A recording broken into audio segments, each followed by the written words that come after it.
బోధన్ పట్టణంలోని ప్రభుత్వ ఆసుపత్రి ఎదురుగా గల బంగారు దుకాణాల షట్టర్లు పగలగొట్టి గత నెల 21న బంగారం మరియు వెండి ఆభరణాలని దొంగలు దోచుకెళ్లారు.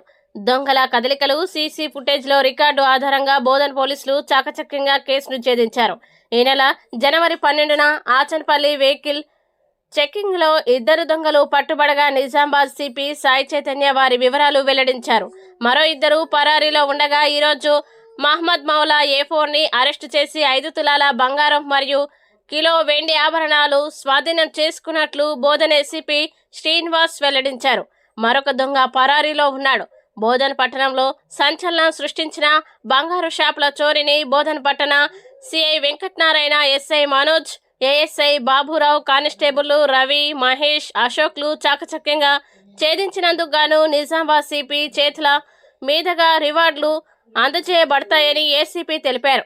బోధన్ గోల్డ్ షాప్ దొంగతనంలో దొంగల్ని పట్టుకొనడానికి సహకరించిన మహారాష్ట్ర కొండలవాడి సిఐ షిండేకి ఏసీపీ ధన్యవాదాలు తెలియజేశారు.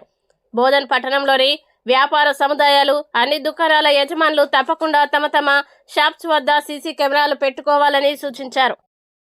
21/12/2025 రోజు మన బోధన్ పట్టణంలో 2 షట్టర్ లిఫ్టింగ్ కేసులు అనేవి దొంగతనం జరిగింది. అందులో ఇప్పటికే 2ని అరెస్ట్ చేయటం జరిగింది.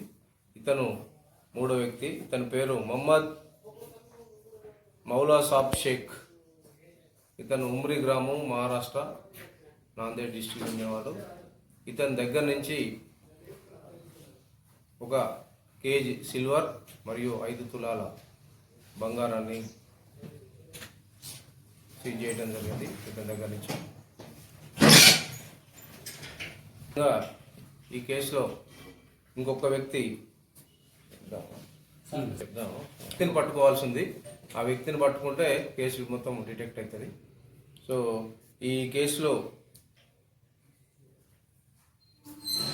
బాగా కష్టపడి పనిచేసి ఈ కేసు డిటెక్ట్ చేసిన ఎస్హెచ్ఓ బోధన్ టౌన్ గారిని వెంకటనారాయణ మరియు మనోజ్ కుమార్ ఎస్ఐ, ఏఎస్ఐ బాబురావు మరియు రవి, మహేష్ అండ్ సాయి కుమార్ కానిస్టేబుల్. అదేవిధంగా మనకు ఈ షిండే ఎస్హెచ్ఓ కొండలవాడి వారి సిబ్బంది కూడా మనకు ఇట్లా ఇన్ఫర్మేషన్ ఇవ్వగానే వారు కూడా మనకు సహకరించి నేరస్తులను పట్టుకోవడానికి వారు చాలా సహకరించారు. వారు కూడా ధన్యవాదాలు.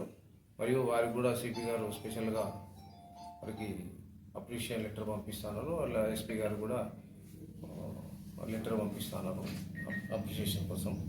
సో ఈ కేసు వాళ్ళు కూడా ఎస్హెచ్ఓ ఉమ్మడి కూడా జయప్రకాష్ గుటే వీళ్ళందరూ కూడా మనకు ఈ కేసులో బాగా సహకరించారు. వాళ్ళందరూ కూడా ధన్యవాదాలు. సిపి గారి నుంచి కూడా అప్రిషియేషన్ లెటర్ అక్కడ వాళ్ళ ఎస్పీ గారికి పంపించడం జరుగుతుంది. అదేవిధంగా ఈ కేసులో